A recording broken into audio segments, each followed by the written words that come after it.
Happy holidays! Today, let Creepy Santa have Bob walk you through a home that was on the market in Austin, Texas for several months now. I will give my view on why this house has been sitting on the market. Let's look at the outside of the house. The roof is worn and might need replacement.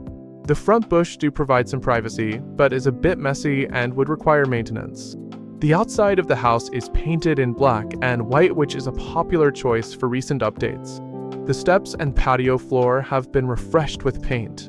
The entrance have been updated with shiplap, which was popular a couple of years back, but since gone out of fashion. They kept the nice wood front door, but didn't really do a good job painting it.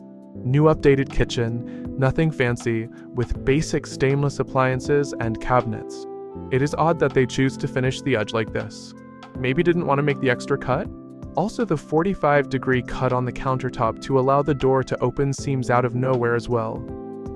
Here we have original slap brush texture on the wall, which I always call chicken scratch texture. The ceiling popcorn texture has been kept as well. Nice cabinets and table in the utility room with tile floors. I would change out the utility hookups as well. Let's take a quick peek in the garage. Again, great job on the flooring. The shelves are always useful. There are drywall patches for some reason, and the electrical subpanel is surprisingly labeled. The water heater is not as old as me, but probably close in age. Again, I would have updated the washer hookups to prevent leaks and easy hookup to new appliances. I see there has been a patch around the door. Sometimes cracks can indicate foundation shifts, and homeowners will just patch and paint those over. However, I didn't notice any further signs of foundation issues in this house and will assume that was just an isolated repair. There is a step down for the sunken living and family room. Maybe even dining room, since I didn't notice where that would be. The master is well lit with a new patio door. High ceiling and beam is always appreciated in a primary bedroom. The outside exposed vanity is often seen in houses from this era. There is no fan in the fairly plain master bathroom, and the closet is original.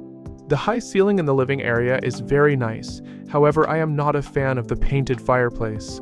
It just looks incomplete in my humble opinion. Also, they painted the wood panels around the living room, which also rarely looks good because the old wood texture covers any imperfections that flat paint cannot. They did paint the doorbell as well, so I guess painting over stuff is the go-to move for this update. The guest bedrooms are of decent size, but the windows in the house is original and will need to be replaced down the road. They are expensive and can lead to many headaches during replacement. Vinyl flooring is a good choice if this is to be a rental property. Waterproof and stain resistant. There's a ceiling or crown molding here, but personally seem odd to have it in this type of house as it does not add much feelings of extravagance or luxury.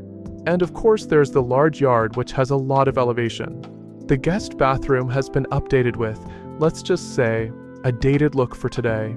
Also, there is even a very elaborate water feature in the back, with a small pond, lights, and waterfall when fully functional. But in my estimate, it would take a lot of work to bring the yard back to its glory days.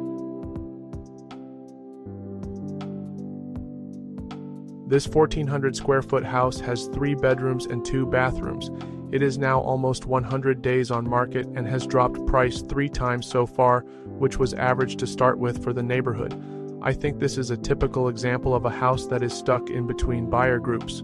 As a potential fix and flip property, the price is not low enough for entry. There has been some upgrades, but they are not equivalent to comparable rehabs in the area, and most of the work has to be redone. As a buy and hold rental property, the house is simply not attractive enough to garner top rental prices. To take on a remodeling project just to make it a decent rental is tough. The initial investment would not justify the end rent, because a newer rental can be purchased with similar investment. Similarly, a home buyer will also face substantial work and update cost up front, but the condition is not so bad that the price is well below average. In fact, I'd imagine the seller thinks there was significant upgrades done to make the home more attractive, but it is not attractive enough for the ready-to-move-in buyers, and it is not bad enough for the ready-to-work investors. So I'd say this house would almost always end on a buyer's list but never on top. It would have just enough substance to make people consider, but not sufficient to make people pull the trigger. Don't waste money as a seller if you can't push your property to the next buyer pool.